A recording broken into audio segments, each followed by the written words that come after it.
ሴት ልጅ እንግዲህ ራሷ ስታስከብር ደስ ይላል። ከምንም በላይ ለሴት ልጅ ክብሯ ይበልጣል ብዙ ጊዜ ማለት ነውና አንዳንዶቻቸው ክብር የማያውቁ ክብራቸውን የማያውቁ ትናንትና ማታ ሄርሜላ አልፈልግሽም አብርሃም ከልቡ ያለውን ውስጡ ያለውን ነገር ነው የተናገረው። አልፈልግሽም ሩቲን ነው የሚፈልገው ብሎ ሲናገር እኔ እኮ ሚስት ነኝ የልጅ እናት አርግዤ ላለው ስትል ማለት ነው ሚስቴ ሩታ ነች ብሎ ሲመልስ አብርሃም ሄርሜላ ምንድን ነው ያለችው?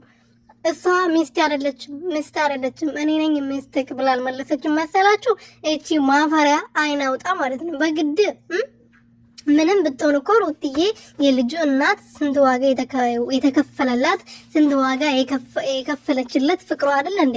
እንዴት ነው ትላንትና ባለትዳር አይደሉም ብላ እስከመካድ ድረስ እንደዚህ አይናውጣ የሆነች ከየት ነው የመጣችው? አይናውጣ ማለት ነው። ሰላም ቤተሰብ እንዴት ናችሁ? ደህና ናችሁ ወይ? እኔ ያለው ፈጣሪ ይመስገን። በያላችሁበት ሰላማችሁ ብዝት በልልኝ።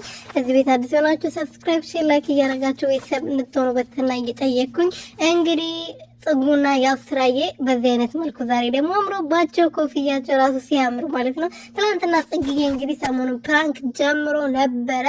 ለሁለት ቀን ነው ለሶስት ቀን ቪዲዮ ለቆ ከዛ በኋላ የኦዲየንሶቻቸውን ቁጣ ከሰሙ በኋላ ተመልሰው ወደ ራሳቸው ተመልሰዋል ማለት ነው። ሴትዮዋ ከህይወታቸው ወጣለች፣ ይቅርታ ጠይቃ ከዚህ በኋላ ህይወታቸው ውስጥ አልገባም፣ እሱም ወደኔን አላቆምም፣ ግን እናንተ ህይወት ውስጥ አልገባም በማለት ጽጉዬን ይቅርታ ጠይቃ የአብስራና ጽጉዬም ተታርቆ በሰላም መጥቶ ከዛ በኋላ ይሄን የመሰለ ደስ የሚል ቪዲዮ በጣም የሚያምር ቪዲዮ ሰርቶ ለቆልናል ማለት ነው። በጣም ነው የሚያምሩት። ፈጣሪ ከክፉ ይጠብቃችሁ። አንድ ላይ